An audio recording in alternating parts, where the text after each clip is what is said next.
Seigneur, on te remet cette matinée entre tes mains, Seigneur, comme une prémisse. Ah ouais, t'es bien à Yes, côté. Si yes. à un moment, t'as l'onction toujours. Comme une prémisse dans la maison, c'est ce qu'on avait. Vous vous rappelez, on avait parlé de ça déjà à rencontre. On avait dit que il y avait une bouteille de vin qu'on avait senti qu'il fallait qu'il amène. On s'est dit non, on va l'ouvrir pour la prendre. La première sainte scène de cette maison comme ouverture d'un Mm. lieu céleste, je sais pas, d'un lieu L'alliance de de rencontre, un justice. temple, un sanctuaire, ce que vous voulez, peu importe. Mais Yes. Seigneur, c'est toi aujourd'hui qui va être là et ça tombe bien parce qu'on va parler aujourd'hui de la gloire de Dieu. On va déclarer la gloire de Dieu qui s'établit dans ce lieu-là, Seigneur, pas seulement ta Mm. présence, mais ta gloire, Seigneur. Mm. Dirige nos bouches, Seigneur, ou nos oreilles, Seigneur, et nos yeux aussi en même temps. Jésus, amen. Oui, si, Seigneur, et nous déclarons vraiment la unité au milieu de nous, Seigneur. Merci pour cette maison. On l'a béni, on bénit tout ce qu'il y a autour et dedans. Et Seigneur, merci pour la parole qui se va livrer aujourd'hui.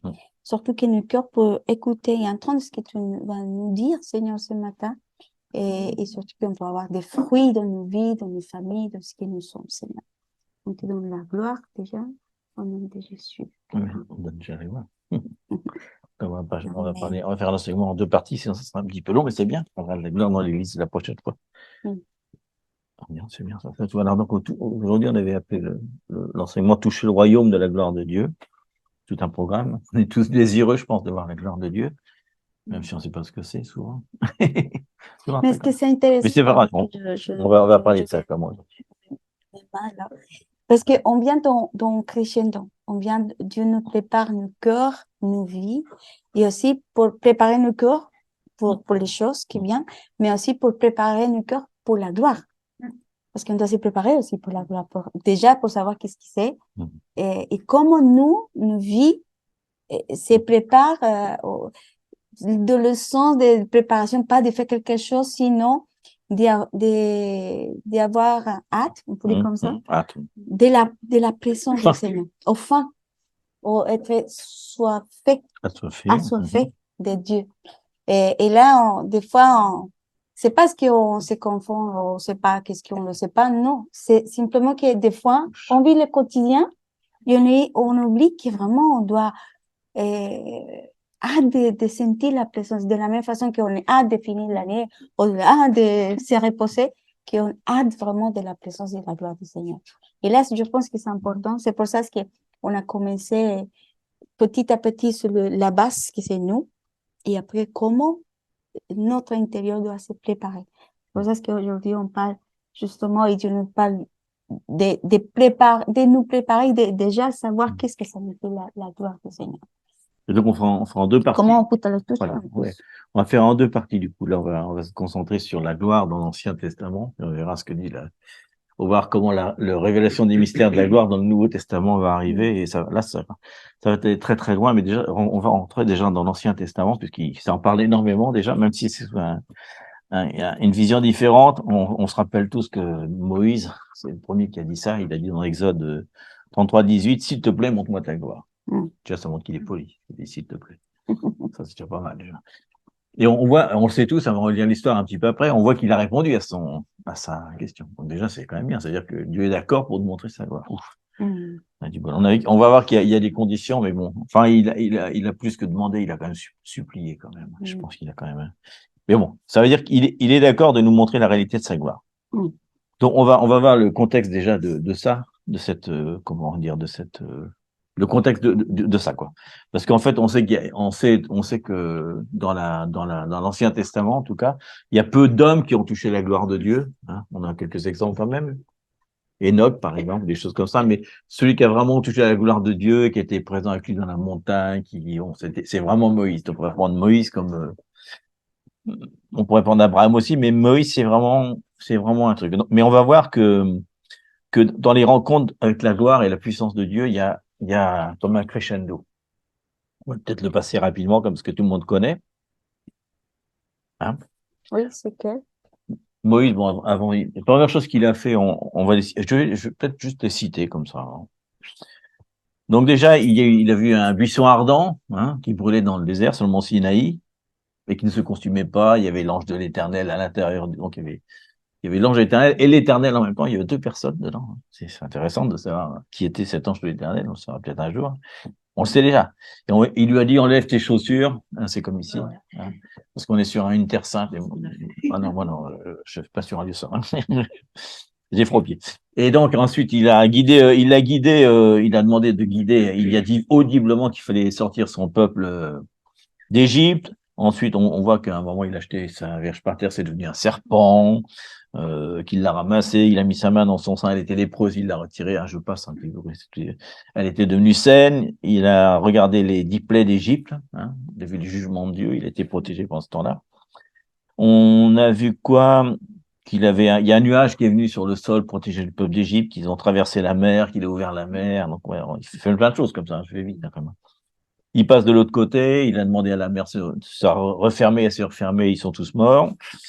Et ensuite, il a connu la manne du ciel, il a tapé sur un rocher, il y a de l'eau qui est sortie. Hein. Ça en fait des choses. Hein. Donc, ensuite, il est monté à la montagne de Dieu, vous vous rappelez, hein. Il y a son trompette, il y a des voix, il a reçu, il est même monté 2 fois. Il est monté une fois, il est redescendu, il est remonté une fois, il est resté donc 80 jours en total dans sa présence. Donc c'est quand même énorme. Et ensuite, à la fin, qu'est-ce qui termine par là? On pourrait se dire, bah, c'est déjà pas mal quand même. Hein. Et lui, ça ne suffit pas. Il dit, non, non, maintenant, il dit, s'il te plaît, montre-moi ta oula. Después de tout ce qui arrive. Il y a un truc, t'as fait quoi avant? Alors, c'était quoi? Ouais, mais on voit, alors, tout ça pour dire qu'il y a plusieurs niveaux de gloire, plutôt de manifestation de noir, donc, de gloire.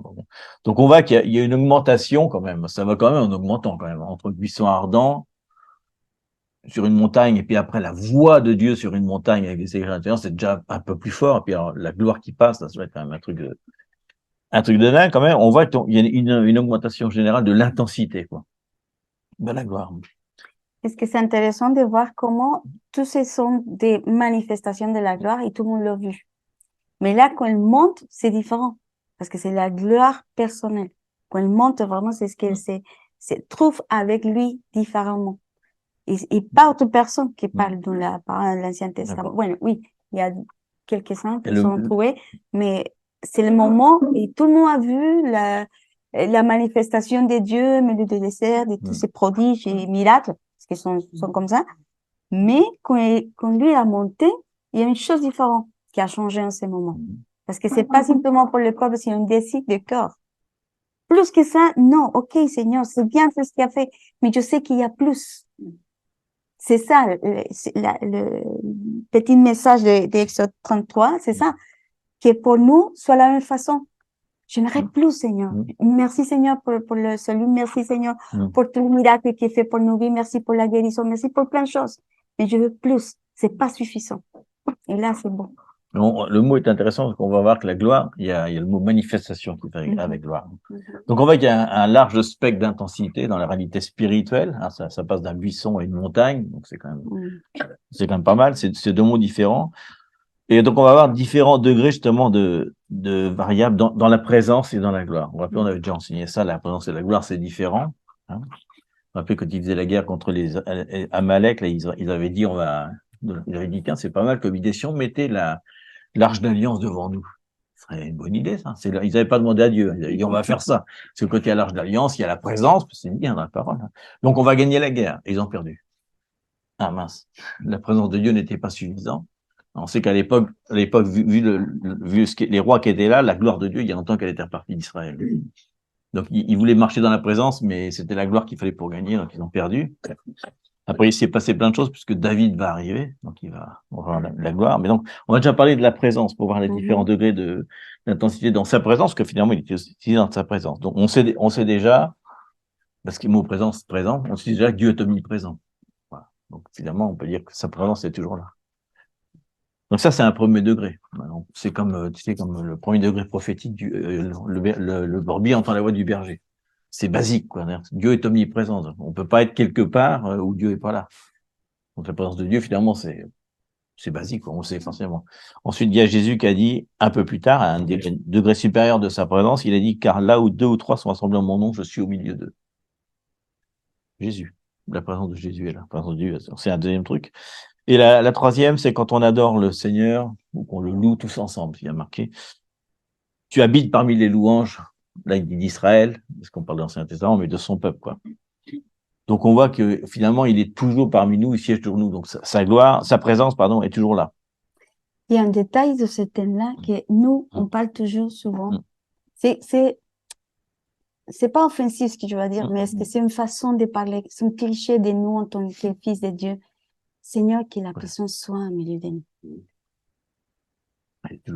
Elle est toujours là. Sans louer, sans adorer, sans rien faire, sa présence est là. C'est pas de dire, on ne fait pas. Non, c'est d'avoir conscience. Déjà, il le dit, s'il y a deux ou plus, elle est déjà. Donc, si elle est déjà, c'est d'être conscient de sa présence. De dire, ah non, elle est là. Donc, quand il est là, on n'est pas, c'est pour dire, des fois, on dit, bon, le Seigneur ne nous voit pas. On n'est pas là, donc on peut faire plein de choses. Mais ça, c'est qu'on marche vraiment avec sa reconnaissance de sa présence au milieu de nous. C'est pas de faire, sinon on fait plus attention. Ça veut dire que et bien sa reconnaissance, il vient la crainte de Dieu parce qu'on dit, ah, au milieu de notre conversation, Dieu, elle est là. Vous voyez? Donc, on doit changer plutôt sa mentalité parce que c'est une mentalité religieuse finalement. Quand on dit non, la présence du Seigneur là, on va prier pour la présence. Elle est déjà. Donc, on fait quoi? On est invité à s'accrocher à lui et à ouvrir nos oreilles, nos cœurs pour savoir qu'est-ce que Dieu va nous parler. C'est comme aujourd'hui. Il est là, déjà. Donc, c'est de dire, oh Seigneur, tu es là. Donc, qu'est-ce que tu vas nous dire? Qu'est-ce qui va nous transformer? Et là, c'est la foi, en fait. Et qu'on nous manque des fois, parce qu'on est humain, tout le temps, on essaye de, Seigneur, de faire quelque chose parce que je dois sentir la présence de Dieu. Si je sens pas quelque chose, c'est parce que le Seigneur n'est pas là. Non, la parole le dit. Donc, si la parole le dit, je le crois. Et là, c'est la foi. Alors, donc, quand on prie ensemble, on sait que Dieu, le Saint-Esprit, Jésus même, est au milieu de nous. Donc, il nous écoute. Et là, quand je crois, il y a quelque chose qui se passe dans mon intérieur qui commence à se manifester parce que c'est la foi qu'on va augmenter parce que je reconnais qu'au milieu de nous, il est là. Donc, c'est déjà de commencer à casser en nous-mêmes ces paradigmes, ces clichés de nos façons de parler. Si je dis, bon, il est là. OK, on y va. Simplement parce que la porte est ouverte depuis que lui, il a ressuscité. Donc, pour nous, simplement, c'est de rentrer. Si on attend d'aller jusqu'au bout de l'enseignement, on verra que la présence est subjective, la gloire est objective. On verra pourquoi. On dit pas. Et donc, comme je disais tout à l'heure, Dieu nous a promis sa présence. On a plein de versets, on va pas vous les citer, mais il y a marqué, vous savez, ma présence ira avec toi, je te donnerai du repos. On parle de différents trucs. Jésus a dit, je suis avec vous tous les jours, jusqu'à la fin du monde. C'est Matthieu. On va la citer après. Et il dit au moment, je ne te délaisserai pas, je ne t'abandonnerai pas. Donc, il y a des promesses sans arrêt, où qu'on aille, quoi qu'on fasse, toujours là. Même David, qui est tout seul, il n'est pas deux ou trois, il dit, je voulais aller dans les ténèbres, mince, tu es là, je vais au bout de là. Ah mince, tu es toujours là. Il dit, à chaque fois, je veux me cacher, tu es là, j'arrive pas à te... Donc, ça peut être, on voit, parce que le psaume est un peu comme ça. Alors, pour certains, ça pourrait être, alors c'est une promesse pour nous. Pour certains, c'est une menace, peut-être. Je vais aux toilettes. Oh, et Dieu est là. Tiens, j'ai un tout petit péché, c'est pas grave. Oh, Dieu est là. Ensuite, il est toujours là, tu peux rien faire ou il soit pas là. Donc ça peut être une menace ou une promesse, ça dépend de notre degré de, j'allais dire, de sainteté. Donc il y a différents degrés de présence. Hein. On pourrait, peut-être qu'on pourra, ouais, ça peut être subjectif. Ça. Des fois, dans une célébration, on peut dire, les gars, quand t'as vu la présence de Dieu c'était incroyable, le meilleur sermon de ma vie, je sais pas la meilleure truc que j'ai vu dans la louange, etc. Et toi, t'es là. C'était mort le culte aujourd'hui. Il s'est rien passé, c'était terrible.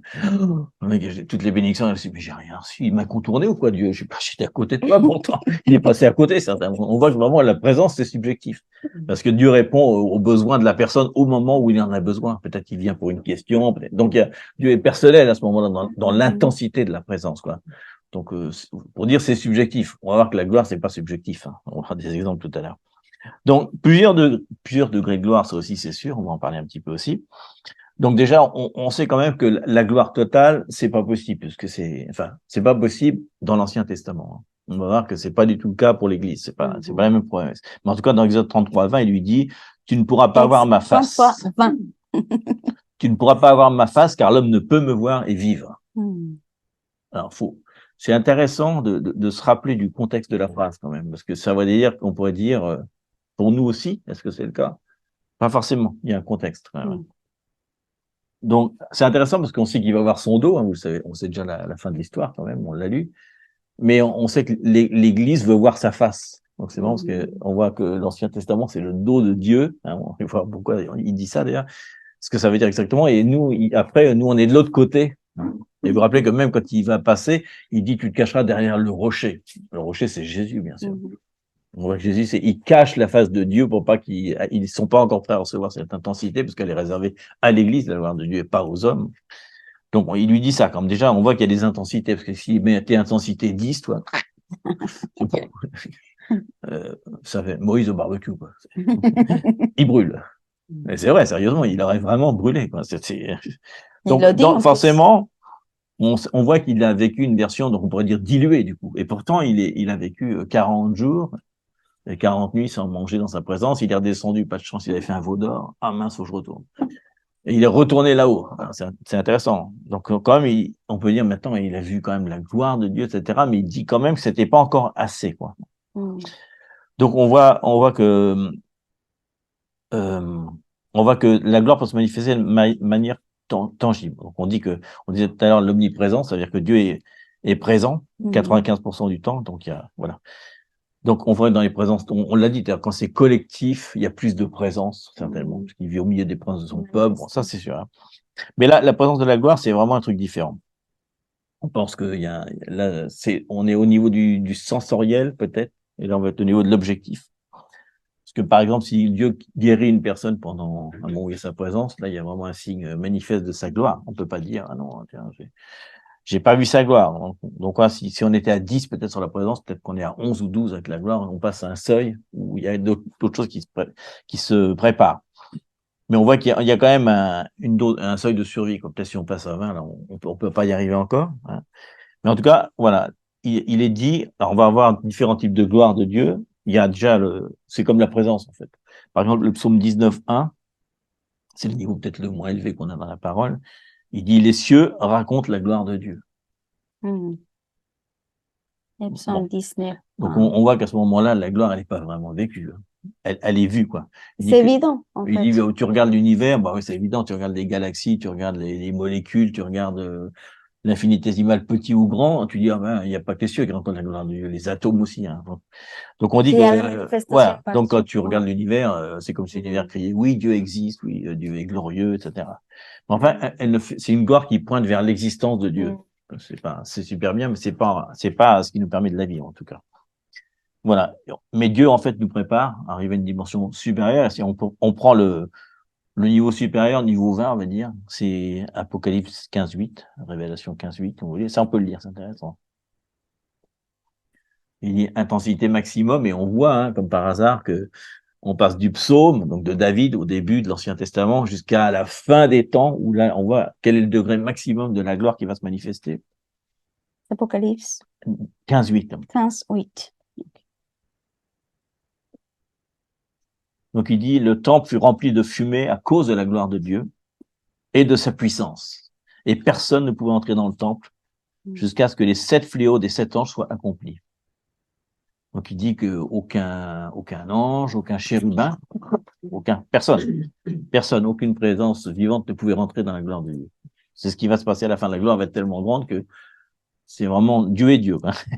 Donc on voit qu'il y a un degré quand même entre les deux. Hein, quand même.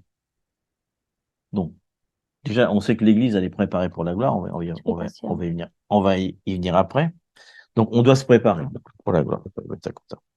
On va revenir à Moïse quand même pour en aller, parce qu'on a dit qu'on avait parlé de l'Ancien Testament. Alors, bon, je vais pas revenir là-dessus, mais on a vu le contexte. Il a vu plein de choses. Il est monté. Dieu lui donne quand même. Il lui écrit quand même avec son doigt sur les tablettes. Hein, à la fin, c'est marrant quand il revient. Dieu va pas le faire. Il va dire toi, tu vas écrire maintenant sur les tablettes. C'est vraiment, c'est la différence entre les deux trucs. Mais enfin, quand même, il vit quand même. Je sais pas, imaginer 40 jours sans manger, sans boire, ça va être un peu long quand même. Je pense que sans la gloire de Dieu, c'est pas possible. Ce serait très difficile. Théoriquement, on devrait être mort quand même. Quoi. Les secondes et les minutes, les jours passent vraiment vite, je crois. Alors, on va voir justement pour les différents niveaux de la gloire. Donc, comme si Dieu disait, bon, après tout ce que j'ai vu, Moïse, maintenant, tu me demandes de voir ma gloire. Pour être un peu choqué, tu voudrais que ta petite main vienne toucher ma gloire. Ça va être un peu choquant. Donc, on va voir le contexte. On va lire tout Exode 33, de 12 à 23. Et ça, là, c'est intéressant. On va pouvoir voir comme ça les différents C'est pour la degrés. caméra. Exode 33, 12 à 23. Si quelqu'un veut lire, c'est bien. Marie, je vois qu'elle l'a déjà trouvé. Tiens. Tac, je pense que tu peux lire Exode 33, 12 à 23. La caméra, d'accord.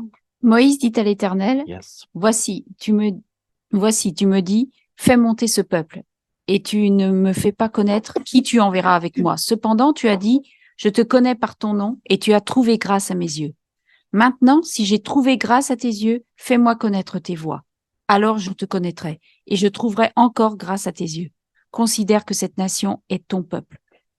L'Éternel répondit, je marcherai moi-même avec toi, et je te donnerai du repos. Moïse lui dit, si tu ne marches pas toi-même avec nous, ne nous fais point partir d'ici. Comment sera-t-il donc certain que j'ai trouvé grâce à tes yeux, moi et ton peuple? Ne sera-ce pas quand tu marcheras avec nous et quand nous serons distingués, moi et ton peuple, de tous les peuples qui sont sur la face de la terre? L'Éternel dit à Moïse, je ferai ce que tu me demandes, car tu as trouvé grâce à mes yeux et je te connais par ton nom. Moïse dit, fais-moi voir ta gloire. L'Éternel répondit, je ferai passer devant toi toute ma bonté, et je proclamerai devant toi le nom de l'Éternel. Je fais grâce à qui je fais grâce, et miséricorde à qui je fais miséricorde. L'Éternel dit, tu ne pourras pas voir ma face, car l'homme ne peut me voir et vivre. L'Éternel dit, voici un lieu près de moi, tu te tiendras sur le rocher. Quand ma gloire passera, je te mettrai dans un creux du rocher, et je te couvrirai de ma main jusqu'à ce que j'ai passé. Et lorsque je retournerai ma main, tu me verras par derrière, mais ma face ne pourra pas être vue. Moi j'avais fais-moi voir ta gloire, je te prie. Ah, moi j'ai pas cité. Voilà. Non, il dit pas s'il te plaît, Ça dépend. il dit je te prie. Donc, on voit, alors on va commencer. L'Éternel dit, je marcherai avec toi, moi-même en plus. Il dit moi-même, hein, c'est génial. Moi-même avec toi, je te donnerai du repos. Donc déjà, on voit qu'il y a un changement par rapport à un petit peu avant, puisque on voit que il avait dit dans Exode 33:3, donc un petit peu avant, hein, il avait dit, je ne monterai point au milieu de toi, de peur que je ne te consume en chemin, car tu es un peuple au cou raide. Tac, sympa. Donc on voit qu'il y a un changement qui s'est passé entre 3 et 14 quand même. Vous vous rappelez qu'il avait peur parce qu'à chaque fois qu'il se manifestait, comme il y avait beaucoup de murmures, beaucoup de trucs, il y avait plein de gens qui mouraient, il y avait toujours il y a un moment, je vais arrêter, il n'y aura plus de peuple sinon. Hein. J'aime bien que tu dis moi et ton peuple, c'est sympa. Ça. Jamais il dit pas moi et mon peuple. Hein. Donc on voit qu'au verset 14, il y a déjà un changement quand même, puisque d'un seul coup, sur la première réponse à la prière de Moïse, hein, c'est qu'il dit qu'il va enfin marcher avec eux. Et là, et donc à 15, il dit, hein, pour résumer, il dit bon, parce que si ta présence marche pas avec nous, on veut même pas y aller, quoi. C'est pas la peine. Hein. Je suis pas prêt à diriger ce peuple au courette si t'es pas avec moi, parce que je vais pas y arriver. Ça va être très difficile. Donc on voit la progression et l'intensité, comment il va arriver à sa demande. Donc et ensuite il dit au verset 16, hein, il dit que la présence est la marque distinctive du peuple de Dieu. Il dit c'est comme ça qu'on sait que c'est son peuple. Hein, c'est sa présence. Hein. Donc, alors, en effet, il y a une différence parce que les célébrations qu'on fait, ça pourrait ressembler, pourquoi pas, à ce qu'on ferait dans un bar. Il y a de la bonne musique, on s'amuse bien, enfin, il y a de la nourriture même des fois. On boit, on fait la Sainte Seine, mais la distinction qu'il y a, c'est que là, il y a la présence de Dieu. Quoi. C'est quand même très différent. Dans les nightclubs, il n'y a pas la présence de Dieu. Même s'ils s'amusent beaucoup. Donc, il y a quand même un truc qui distingue quand même ça. Il dit bien, ce qui distingue le peuple de Dieu, c'est que sa présence est là, quoi. C'est comme ça que je sais que c'est ton peuple, quoi.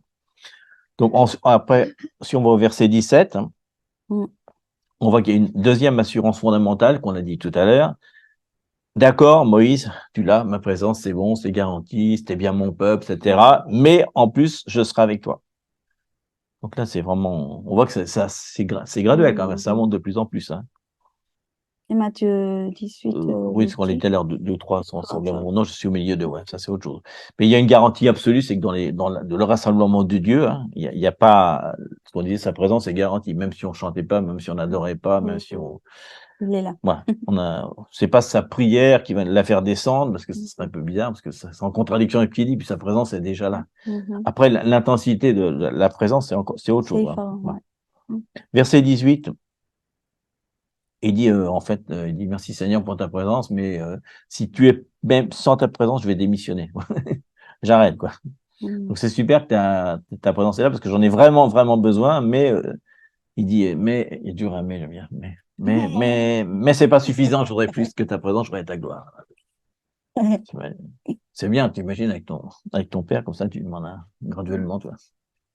Me prêter 10 euros, 10 000 euros. Bah, il peut, c'est son père, hein.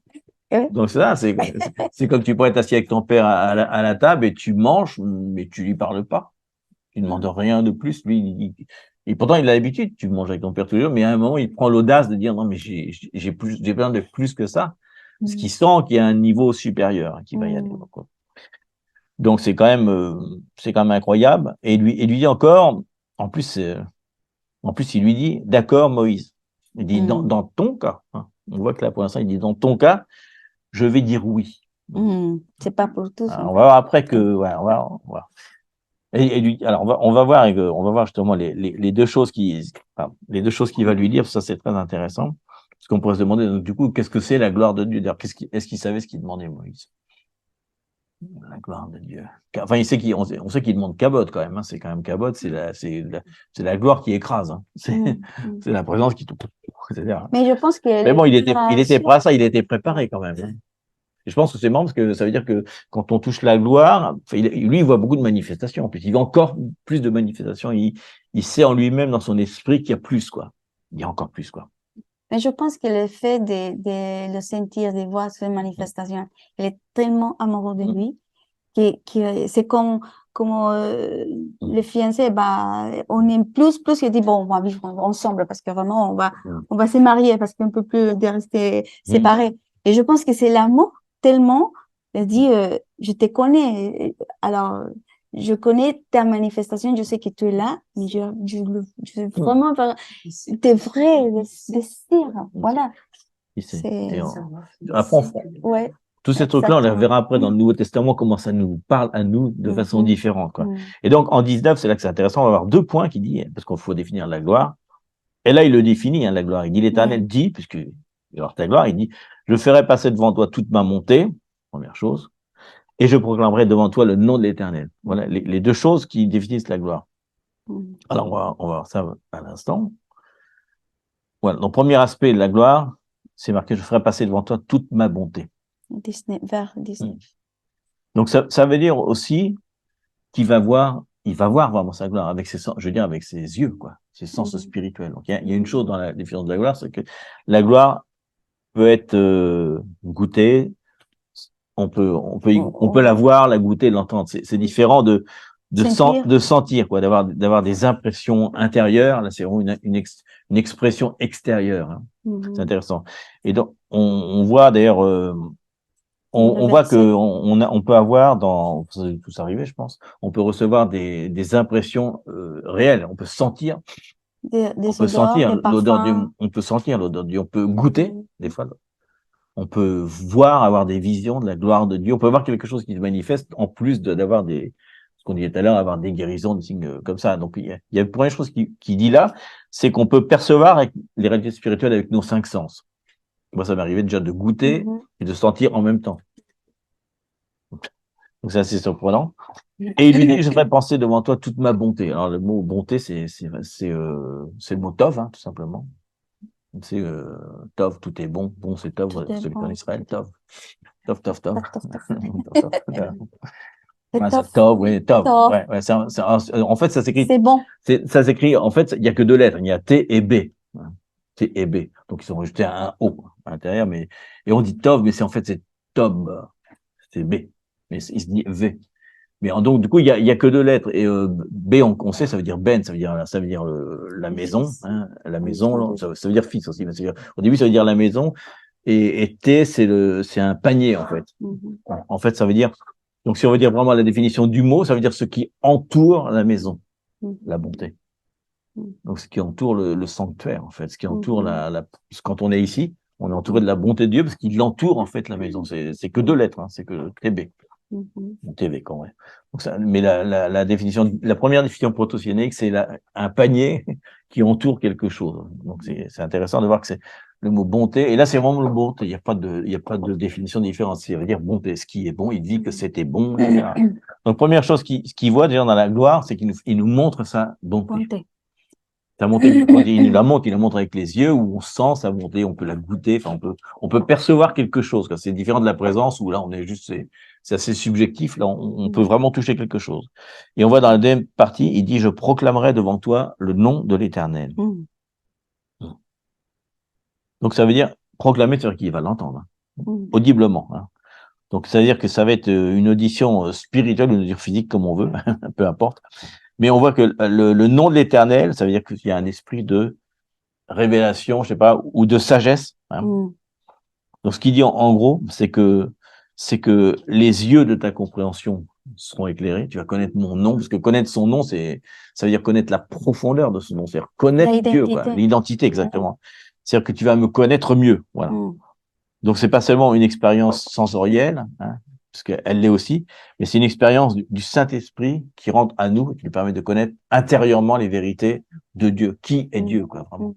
Et alors pour nous, ça paraît un petit peu différent, mais dans la pensée hébraïque, ils ont envie de connaître. Ils disent que je le connaisse plus, ils ont envie de savoir, là, qu'est-ce qu'il y a caché dans son nom, quels sont les mystères, ils ont envie, leur but ultime, c'est connaître Dieu, quoi, et être connu aussi, bien sûr.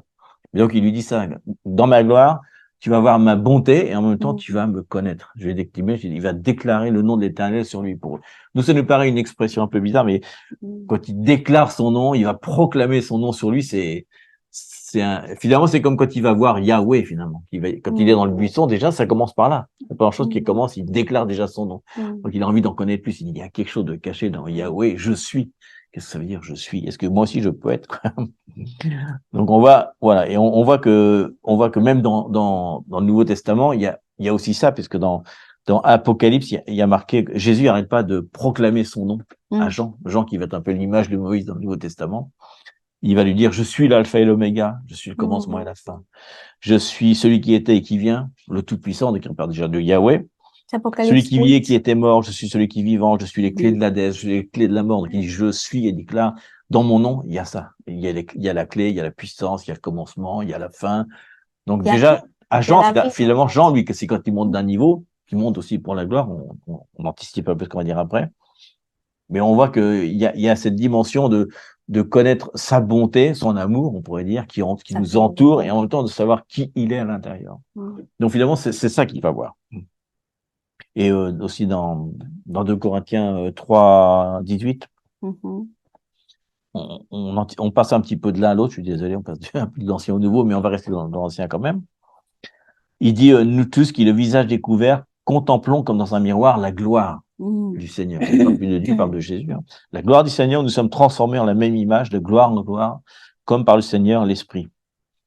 Donc il dit que carrément, c'est comme l'invasion, la gloire, c'est comme l'invasion de la présence de Dieu dans la sphère humaine, quoi. Donc on voit que ça peut être des fois des réalités spirituelles qu'on peut voir, qu'on peut sentir, etc.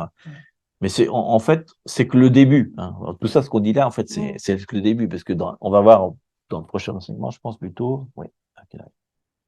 48. Oui, ça va.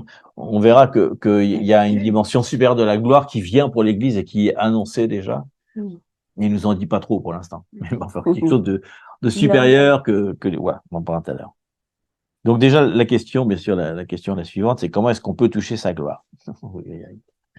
C'est là que ça fâche un peu. On voudrait bien faire comme Moïse, on voudrait bien vivre la gloire de Dieu, la toucher, etc. Oui, ce qu'il le dit, il l'a fait, alors bon, quoi. Donc, nous, on n'est pas trop satisfait. D'ailleurs, non, j'y vais après, c'était plus marrant, ça. On voudrait vraiment connaître sa gloire, mais il y a quand même un petit parenthèse, vous savez qu'il y a une petite parenthèse, hein. On voudrait dire comment on peut toucher sa gloire. Donc, déjà, on sait qu'il faut lutter, parce que quand même, Moïse, il a passé une vie entière à lutter comme ça. Et ce matin, justement, Dieu me disait qu'on était un peu comme un accumulateur. On a vu une Tesla d'ailleurs, les accumulateurs Tesla.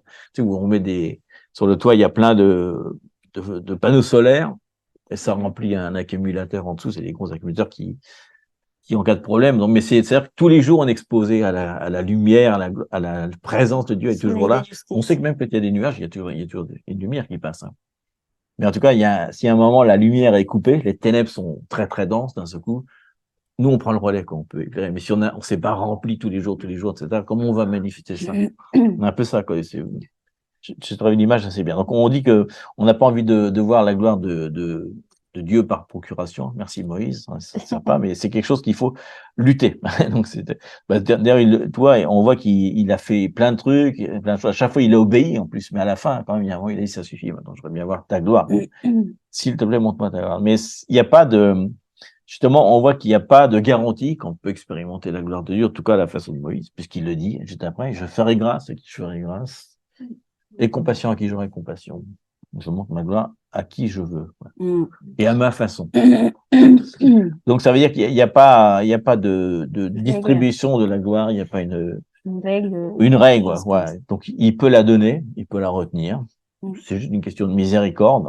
Mais enfin, on a quand même de l'espoir parce que la gloire de Moïse, on voit qu'elle a pas été donnée sur une qualification, sur sa beauté, sur son, je sais pas, sur son poids corporel. Si on est maigre, on soit plus de la gloire. Je sais pas. Non. Il n'y a pas de condition sine qua non. C'est-à-dire sinon non quoi. Non, il n'y a pas. Ça n'a rien à voir avec même le charisme naturel qu'on pourrait avoir ou même la connaissance intime de la parole. Je sais pas ce qu'on peut dire. Donc il a dit, dans ton cas, je veux dire oui, mais on peut. La seule condition qu'il nous demande, c'est de chercher, d'implorer, d'aspirer à la gloire, etc.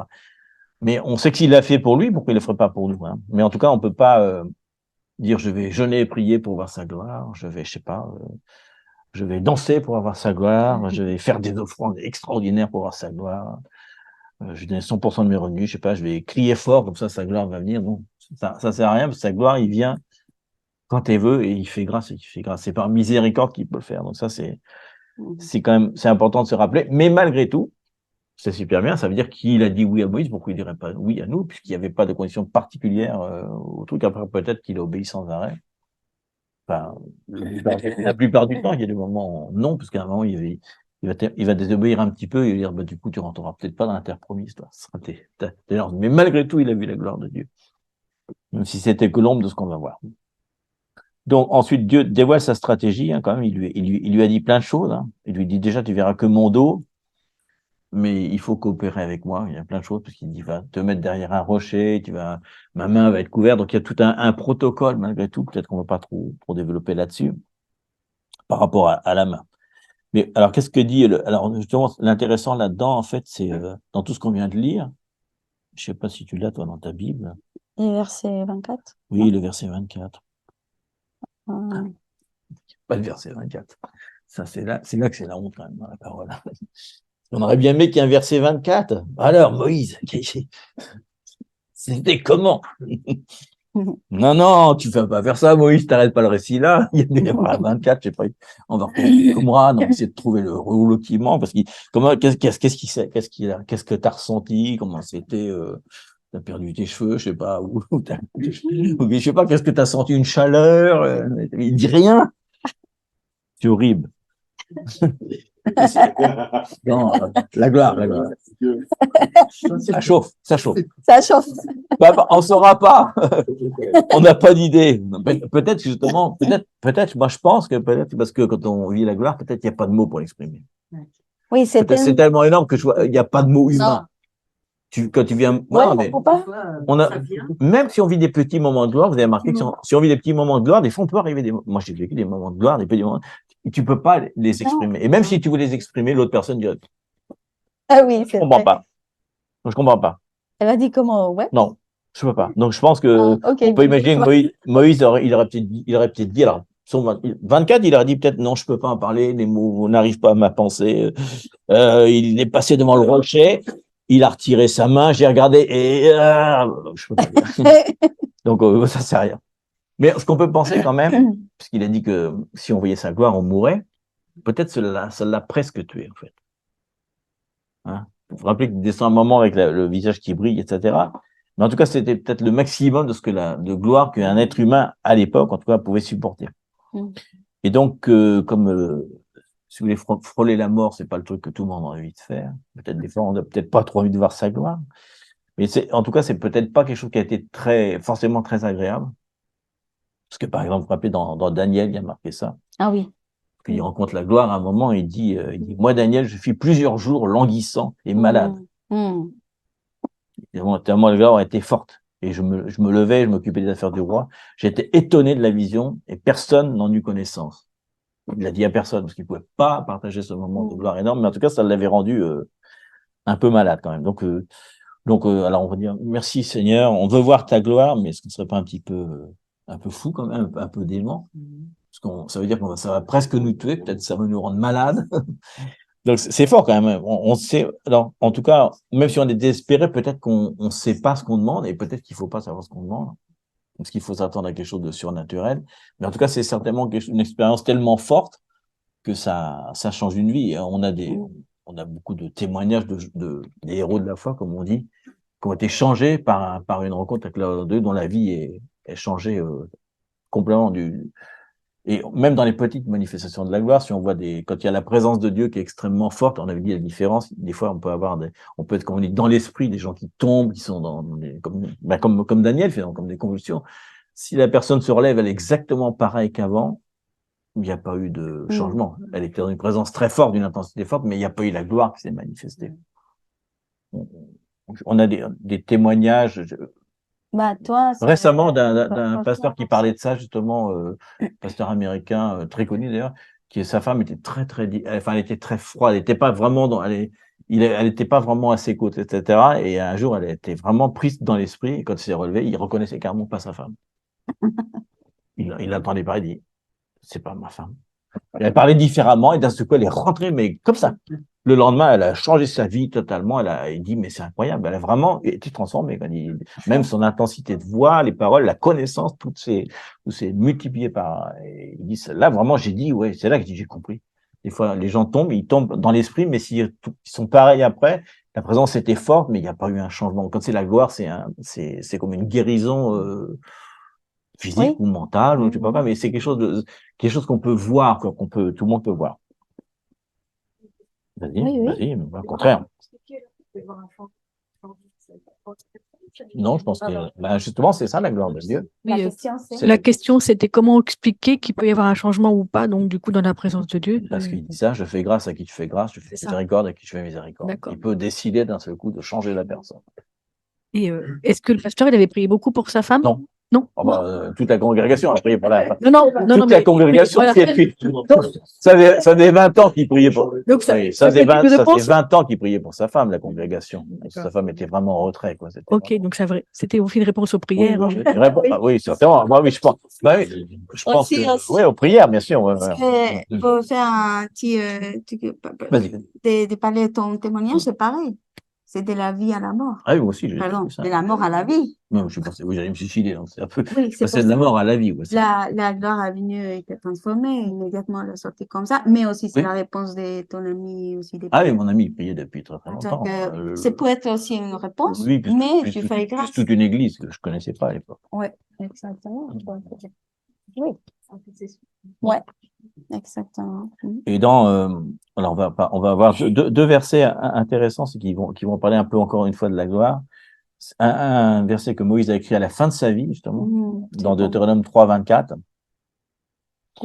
Deutéronome 3, 24, à la fin de la vie de Moïse. Donc, bien après qu'il ait vécu la gloire, il a fait beaucoup de choses, Moïse, quand même, après. Hein.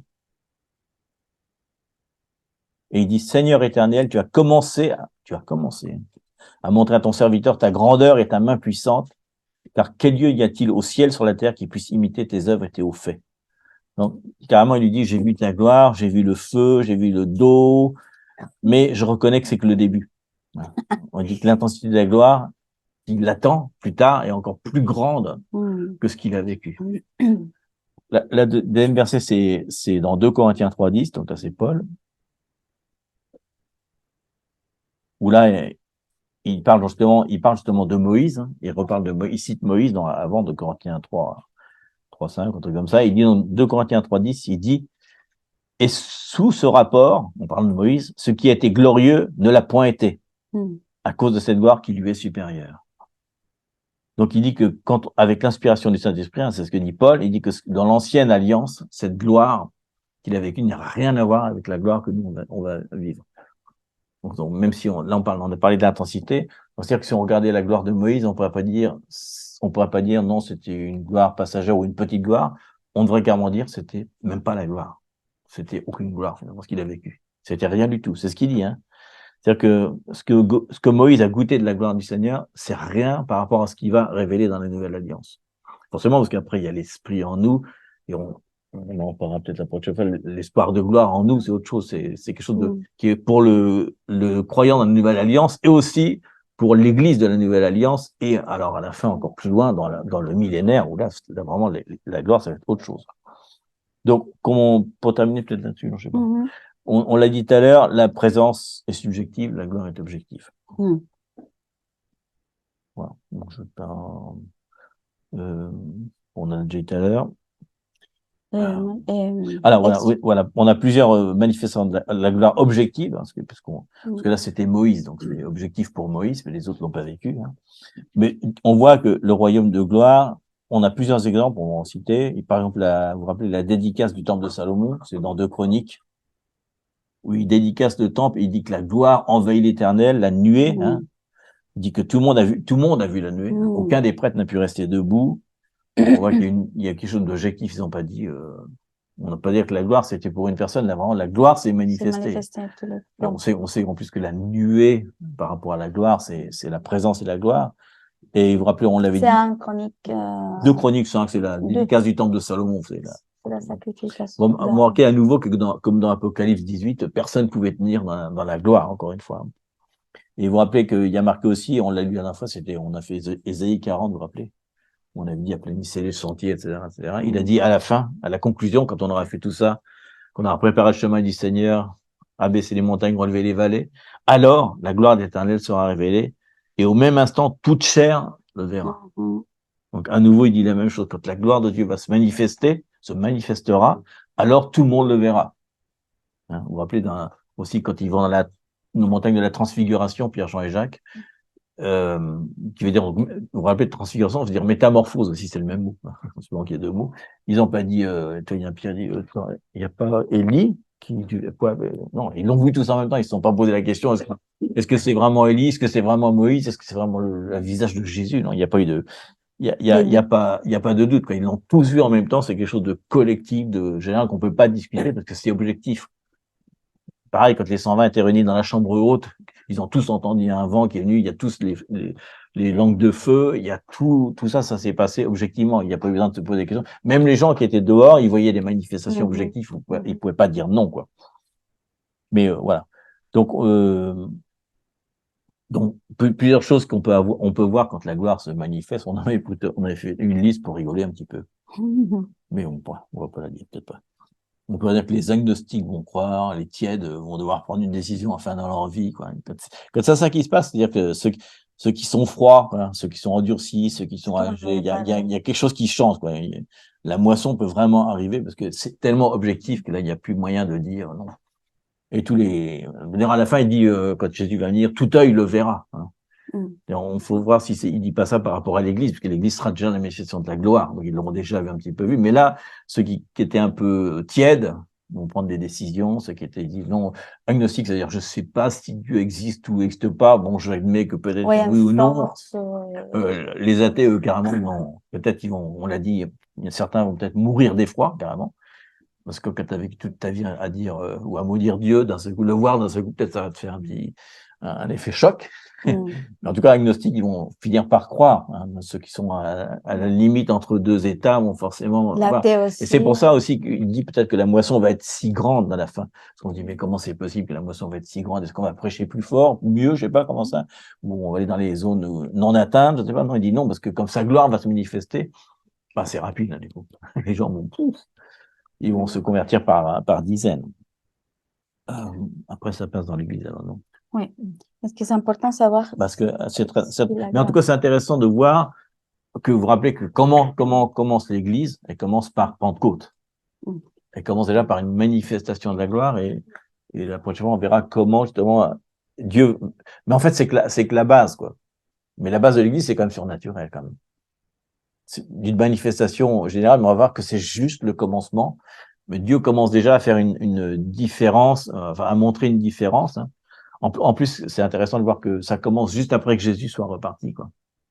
Donc il est mieux que je parte parce que je vous donne mon esprit. On voit que la gloire, c'est un rapport avec l'esprit qui est en nous, parce qu'il dit que quand l'esprit vient dans notre temple, et qu'est-ce qu'il dit?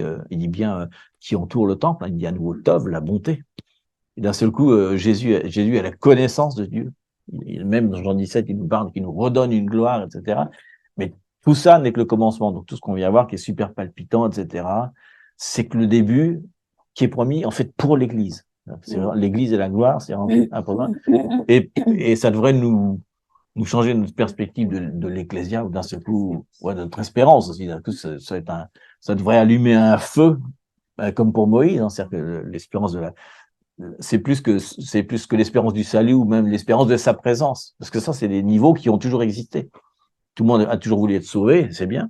Après, tout le monde, ouais, j'aime bien l'Église, qu'on est dans la présence de Dieu, mais on doit aller au-delà. Et alors là, maintenant, où on rentre dans des temps, comme on le disait, prophétiques différents, dans notre cœur, ça doit vraiment brûler pour la gloire. Et on ne doit pas s'arrêter avant de vouloir voir la gloire, c'est-à-dire voir des choses réelles, parce que c'est bien de parler sans arrêt de, oh, ici, on a vu des miracles, etc., mais on veut le voir, quoi. Et forcément, comme il dit, même s'il dit je fais grâce à qui je fais grâce, mais d'accord, si on demande pas, si dans notre cœur il n'y a pas ce truc, comment Dieu va se manifester? En plus, Dieu dit sans arrêt, cherchez-moi, vous me trouverez, demandez, je vous donnerai. Évidemment, si vous arrêtez de me chercher, je m'éloignerai moi aussi de vous. C'est fou cette promesse, un petit peu entre les deux, ça fait pas peur. Et ce qu'on disait tout à l'heure, la présence de Dieu, c'est quelque chose qu'on a toujours, mais la gloire, c'est quelque chose qu'il faut demander encore plus. Et c'est un désir profond. Un petit truc là. Un verset, mais est-ce que non, je le trouve pas. Mais c'est ce qui est important de dire que la gloire, comme on dit tout à l'heure, va se manifester. Tout le monde va la voir.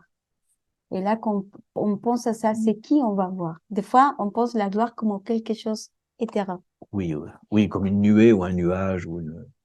Mais finalement, et là, on le laisse à la prochaine. Mais la gloire, s'agit d'une personne.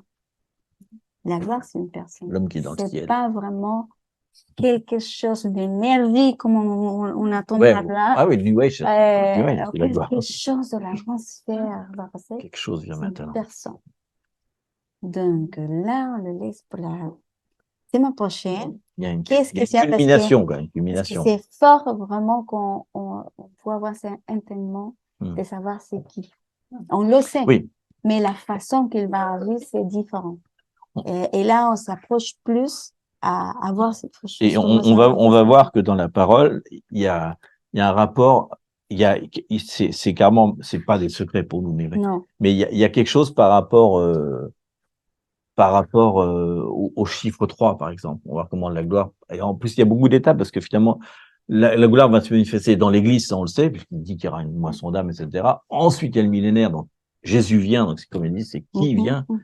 Donc, il y a encore une autre manifestation de la gloire, mais à la fin, il y a Dieu qui vient. Là, c'est encore la manifestation de la gloire encore plus haute. Là, on peut dire qu'on le verra face à face. Hein, c'est plus de dos, là.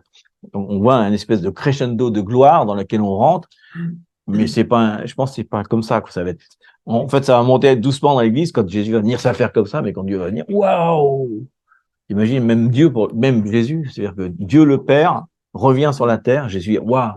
Ah, enfin, tu viens, papa. Et puis, l'Esprit Saint, qui lui, en dessous, dit, ah, merci, Seigneur. Les trois vont se réunir ensemble, et nous, on va être le numéro 4, finalement. On va vivre avec lui. On va être 4 réunis dans le truc. C'est intéressant. Et surtout que c'est lui qui va se manifester. Bah, déjà, non. C'est son but. Et après. Oui, en fait, c'est ça, comme il vient nous, il dit l'espérance de gloire est déjà en nous. Donc, Jésus va se manifester par l'Esprit. Ensuite, il va se manifester en tant que roi, juge et époux. Et après, finalement, Dieu revient. Donc là, c'est encore plus fort. Ça change, on change de dimension, mais t'imagines à quoi on doit se préparer pour un truc qui est quand même impressionnant, quoi. Ou nous, peut-être, on sera peut-être pas comme Daniel, on sera peut-être pas languissant. Peut-être qu'il va préparer l'homme pour supporter la gloire un peu plus, quand même. Et déjà, nous, on la supporte à travers de Jésus. C'est justement pour venir derrière, à travers de Moïse. Dieu même perd son désir, toujours depuis Genèse, c'est d'habiter au milieu de sa création. Et je pense que pour Dieu même, de dire, mais chaque fois que j'essaie de m'approcher, ils sont tués, comme on dit tout à l'heure. Mais est-ce que c'est important et qu'il envoyait vraiment Jésus pour ça, justement, qu'il puisse vraiment habiter en nous, parce que c'est ça, c'est la seule, c'est nous qui on est porteurs de sa gloire, nous en tant que temple de son esprit. Et là, quand on parle la parole, on doit diminuer afin qu'il lui grandisse. Donc, plus elle va grandir, plus elle va se manifester, plus la gloire, on va la voir. C'est pour ça qu'il y a une insistance dans la parole de dire, il faut que Christ grandisse en nous. Parce que c'est ça, quand nous, on commence à baisser, et lui commence à monter, elle continue à grandir en nous. Elle continue à nous amener à la maturité de la même façon que Jésus avant de partir. Elle est pas, parce que des fois on dit, bon, Jésus, elle est assis à la droite du Père, et c'est tout. Non, elle habite en nous et elle continue à se manifester. C'est pour ça que la parole le dit, que c'est mieux qu'il aille, parce qu'après, nous, on va faire beaucoup de choses qu'il a fait sur la terre. Pourquoi? Parce qu'il continue à grandir en nous. Il y a le plan complet, c'est pas fini encore. Parce que c'est le plan de Père. Et le plan de Père, c'est d'habiter vraiment, réellement sur la terre. Avec tout sa création. Mais d'abord, c'est Jésus qui habite en nous. On le voit spirituellement. Il habite en nous dans l'esprit. Mais après, on va voir sa manifestation réelle quand il descend au milieu de nous. Et nous aussi, parce qu'on va manifester sa gloire dans nos cœurs glorieux avec lui. Donc, c'est vraiment le crescendo et c'est vraiment fort de voir ces espérances qui habitent en nous et que c'est réel. C'est pas dans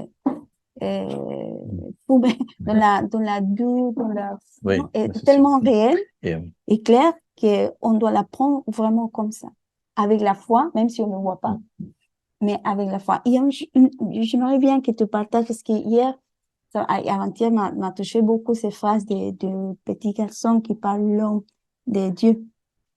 Ben, je le connais pas, mais je choisis.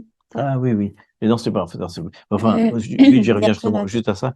En fait, dès le départ, enfin, Adama, quoi, il était fait pour vivre dans la gloire de Dieu. Il l'est au début. Oui. Parce que carrément, t'imagines, il est dans le jardin, il parle avec lui, même s'il n'y a pas de mots, ils doivent parler, c'est la communion éternelle, et même dans le jardin, il y a un moment qu'il y a deux arbres, vous vous rappelez? Jésus, c'est un arbre déjà. On va dire, la croix, ça représente déjà un arbre.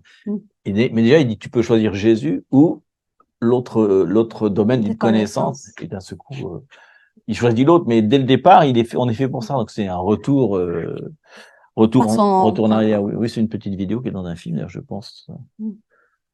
C'est qui parle? C'est Abraham, je pense. Abraham qui parle à un bédouin, je crois, dans le désert. Il lui raconte Dieu, et l'autre lui pose des questions, il dit, mais alors vous habitez dans un temple? Il dit, non, nous on se déplace avec nos tentes et il nous suit partout où il est, mais il est comment? Du on ne sait pas, il est invisible, etc.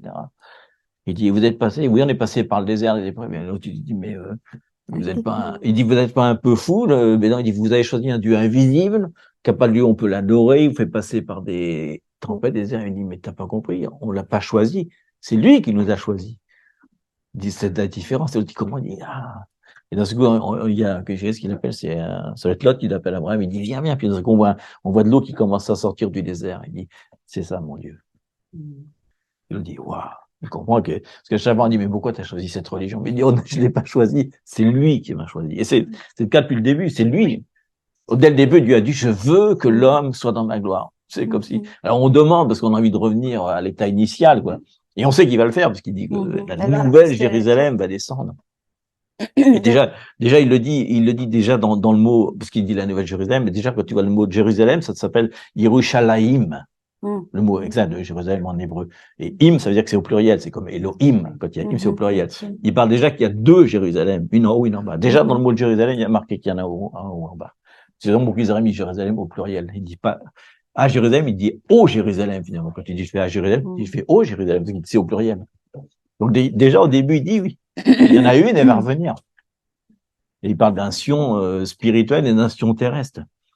Donc déjà, dès le début, il nous parle, la gloire revient parce que je veux, et Jésus le dit, je leur ai donné la gloire qu'ils avaient perdue, je suis venu leur redonner la gloire, qu'ils reviennent dans ces gloires-là, et moi je repars dans ma gloire à moi, celle que tu m'as donnée depuis la création du monde.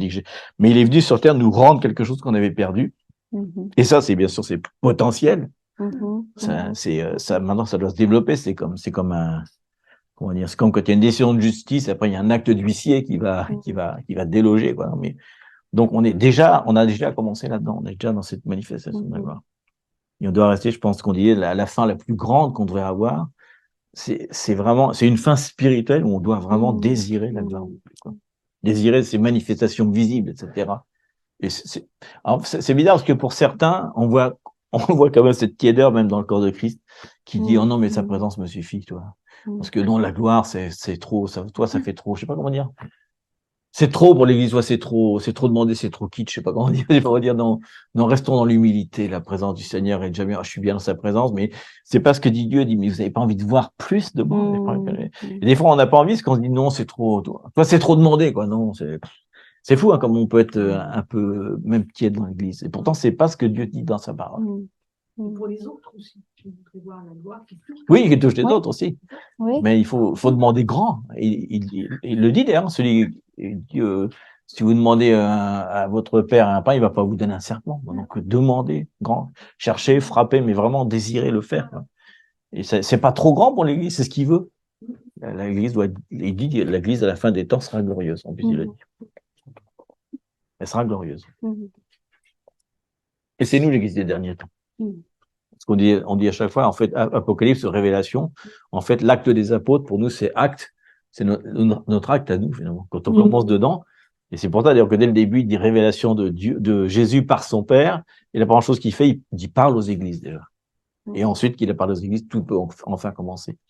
Mais l'église a une importance énorme pour le plan de Dieu en tant que corps de Christ. Donc, on est tous partis, on est tous une cellule de ce corps-là. Et en fait, je pense que peut-être, si on veut demander sa gloire, peut-être qu'il faut le demander aussi en commun. Parce que tout le monde, dans chaque petite église, s'il y en a un seul qui demande la gloire, comme il dire que le pasteur, il dit, je voudrais voir ta gloire, et toute la congrégation, ils s'en moquent complètement, Dieu va dire, mais comment je vais manifester ma gloire? S'ils manifestent ma gloire, ils vont tous mourir. Ou ils vont tous partir. Ils vont avoir tellement peur qu'ils vont s'éloigner. Oh, qu'est-ce qui s'est passé d'un seul coup? Il y a eu 3 paralytiques guéris en même temps. Les gens vont dire, oh là, c'est un peu bizarre, quoi. Mais, donc, tout le monde doit le demander. C'est un effort collectif. mais même si le Seigneur, et on va finir là, même si le Seigneur, il y a une seule personne qui le décide, il va se manifester. Donc, c'est pas, c'est le décès, elle peut faire ce qu'il voulait. Mais c'est important d'avoir ça, ce qu'on a parlé tout à l'heure, c'est désirs, d'y aller pour plus, Mais ce que c'est bon. S'il y en a qu'un qui voit sa gloire dans l'église, c'est le mal. Dieu ne regarde pas depuis notre condition. Il nous regarde selon son but. Selon le but qu'il a, parce que c'est lui qui nous a choisi à nous. Et si on est là, et si on attend aujourd'hui, je dis tout le temps la même chose, mais c'est vraiment, il y a tellement de grâce, je suis comment avoir un cœur de gratitude pour ça, parce que on attend aujourd'hui la parole de Dieu. On est choisi pour lui. Dieu nous a créés pour lui. Et là, c'est bon. Donc, c'est la bonté de Dieu tellement énorme qu'on doit vraiment avoir toujours sa gratitude. Déjà, tout ce que Dieu nous donne, déjà, tout ce qu'on apprend, le fait de nous réveiller et déjà respirer, c'est une grâce. Et voilà.